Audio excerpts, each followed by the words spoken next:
calculator will graph any function you need it to graph, including the sine function. But they are going to ask you some questions about some specific vocabulary that you need to know. All right? So we need to sit up, we need to take your earbuds out, we need to pay attention. I can graph the sine function and translate it. Dakota, wake up. All right, sine of x. Okay, sine of x. One of the terms that you need to be familiar with is the period / cycle length is what they call it, okay? Mostly they're going to use the word period. The standard period for the sine function is 2 pi. Now, here's what that means. What that means is sine is a periodic function. It repeats itself over and over and over again. So let's put it in our calculator. Let's make sure we are in radian mode. Go to your y equals, type in the sine of x. And I'm just going to graph it with the way that my calculator's got it right now, and then I'm going to zoom in here in a second. Okay, so this is just the sine of x when I look at it in a standard viewing window, negative 10 to 10 for my x and my y. All right, so see how it just repeats that pattern over and over again, okay? If you do it in degree mode, it's going to look different, okay? You got to be in radian mode. It just repeats that kind of wave pattern over and over and over again. So I'm going to change my window. I'm going to change my x minimum to 0. I'm going to change my x maximum to 2 pi. And I'm also going to change my y's so that I can see things a little bit better. I'm going to go negative 3 to 3. All right, so here is one complete cycle or one complete period of the sine function. It starts at the origin, it increases up to 1, it goes back to the x-axis, it decreases down to negative 1, and then it ends up back at 0. So that is one complete period right there. So I'm going to label my graph, and you've got a spot right there on your paper. The very first problem is just the sine. Yours says theta instead of x. X and theta are both variables. Okay, so your graph should be, it extends to 3 pi, but we are going to stop at 2 pi for the moment. Okay, its maximum is positive 1, its minimum is negative 1. So we start right here at pi over 2. We just did the unit circle. The sine of pi over 2 is equal to 1. Okay, the sine of pi over 2 is equal to 1. The sine of pi is equal to 0. The sine of 3 pi over 2 is equal to negative 1. And the sine of 2 pi is equal to 0. Now, we could go through and we could put a lot more detail in there, but I've already graphed it on my calculator. I know what it looks like. These points are enough to be able to graph it. So I'm just going to come in here and I'm going to fill this in with some nice looking curves. Okay, you do not connect these points with straight lines. The sine is a curve. Okay. And yours goes all the way to 3 pi, so you are going to end up with another hump there. Okay, it's going to extend up and come back down to the axis when you go all the way to 3 pi. So at 5 pi over 2, you're going to hit 1 again, and then you come back down at 3 pi.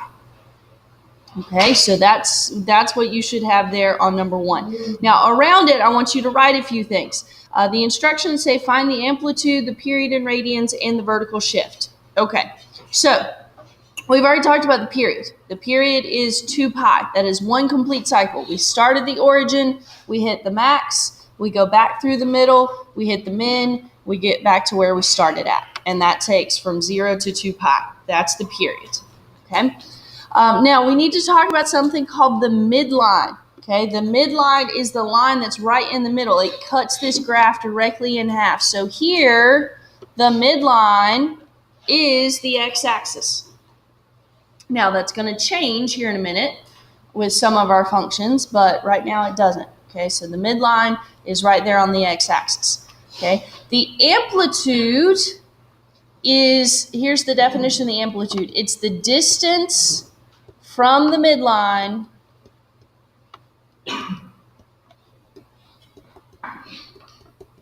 to the max or the min. Okay, it'll be the same whether you go from the midline to the maximum or the midline to the minimum. Either way, it's the same. So if we go from the very middle, from, in this case, the x-axis, to the maximum value, what's that distance? 1. Okay, this amplitude is 1. That is the standard amplitude for your sine function. So the amplitude is 1. The period is 2 pi. This one does not have a vertical shift. Okay, this one does not have a vertical shift because it's right there on the x-axis. So there's no vertical shift to this one.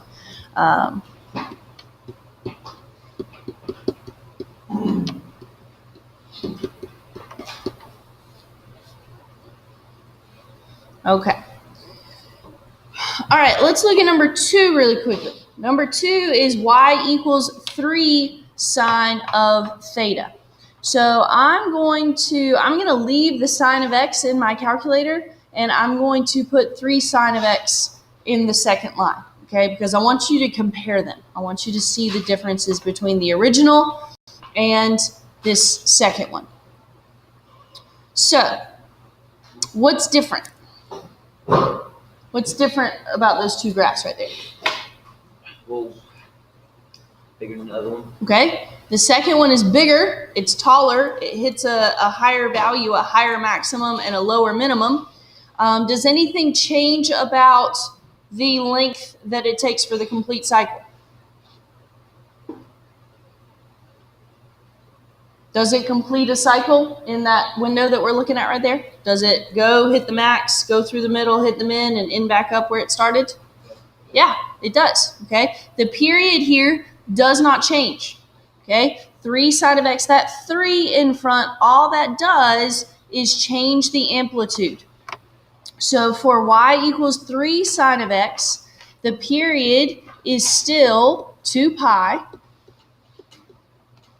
The midline is still y equals 0, the x-axis.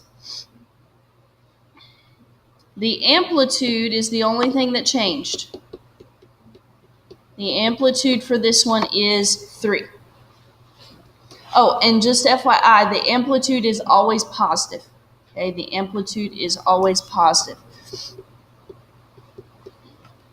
Because sometimes that'll be a negative number there, okay, but the amplitude is always a positive value. Okay, you just consider the absolute value of that. So if that were negative 3 sine of x, the amplitude would still be positive 3. Okay, the amplitude would still be positive 3. Okay, so the amplitude's always positive. The midline here, the standard is y equals 0. Okay, so this one also has no vertical shift.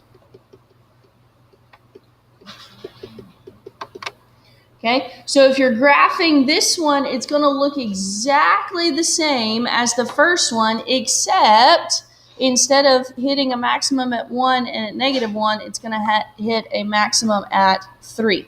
So it has the exact same shape, it just ends up taller.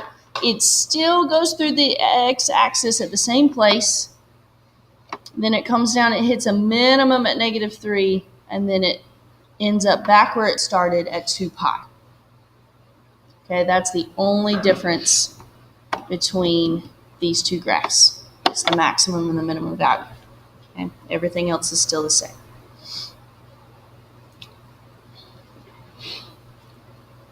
Wait, is this number 1 or number 2? This is number 2. I'm talking about 3 sine of x now. Okay, the red is the 3 sine of x.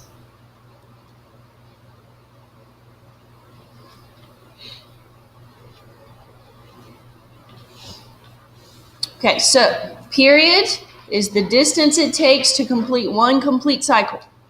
Okay, to get back to where it started and it hits the maximum and the minimum. The amplitude is the height from the middle. Okay, it's not the total, it's not bottom to top. It's from the middle to the top or from the middle to the bottom. Okay, the midline is that line right there in the middle, and that goes with the vertical shift. All right, So here's what you need to be familiar with, okay? A goes with the amplitude. Wait. A goes with the amplitude. Okay, if there's a number in front, that is going to affect the amplitude. B, right here, if there's a number with the variable, if there's a number with the variable, whether that be x or theta, if there's a number right there, that's going to affect the period. Okay, the period is equal to 2 pi divided by the b. Okay, the period is equal to 2 pi divided by the b. And then the last thing we have to worry about is if there's something added to the very, very end, that d is the vertical shift.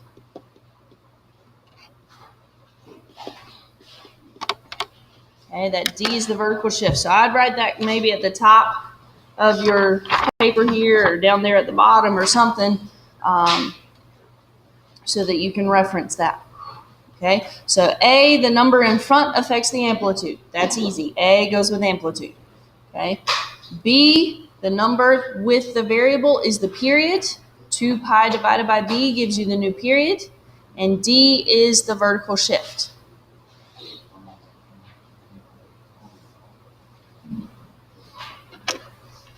So I'm not going to graph these. I'm just going to talk about these three characteristics real quick with these examples that I've got.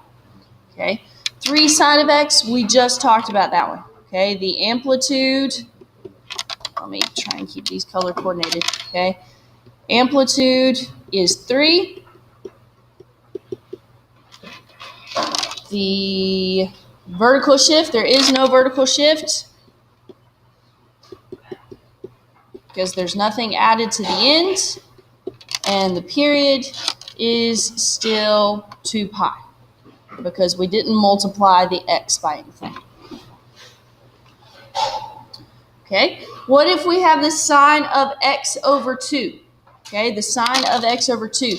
Well, let's look at what that really means. That's the same thing as the sine of 1/2 x. Okay, x over 2 is the same as 1/2 x.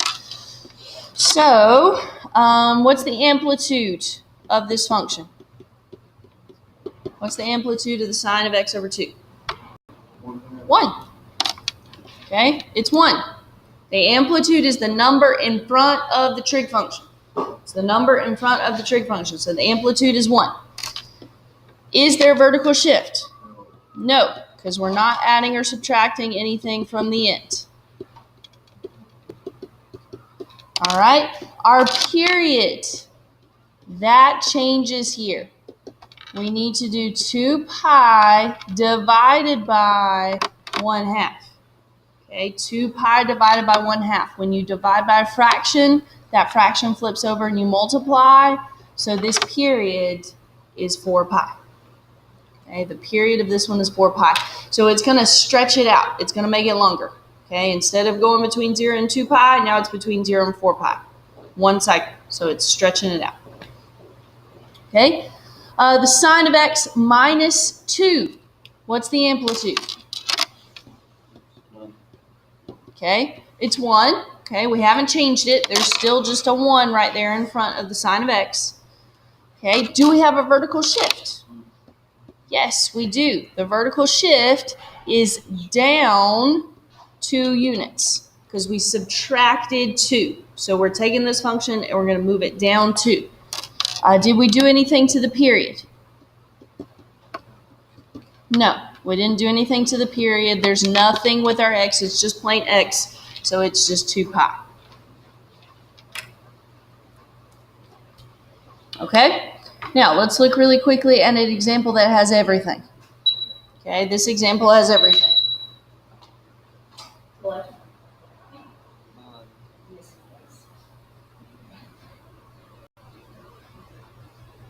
Oh, okay.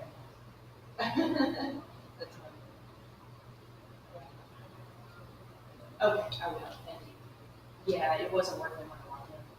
Thanks. All right, this one has a little bit of everything. What's the amplitude? 3/4. Okay, it is that number right there in front. That's the amplitude. All right, how about the vertical shift? -3, so it's down 3 units is the vertical shift. How about the period? How do we calculate it? 2 pi over 2. So what does that simplify to? What happens to those 2's? They cancel. So that's equal to pi. Okay? So this one, the period is shorter. So instead of being between 0 and 2 pi, it's only between 0 and pi. It squishes it in. All right. So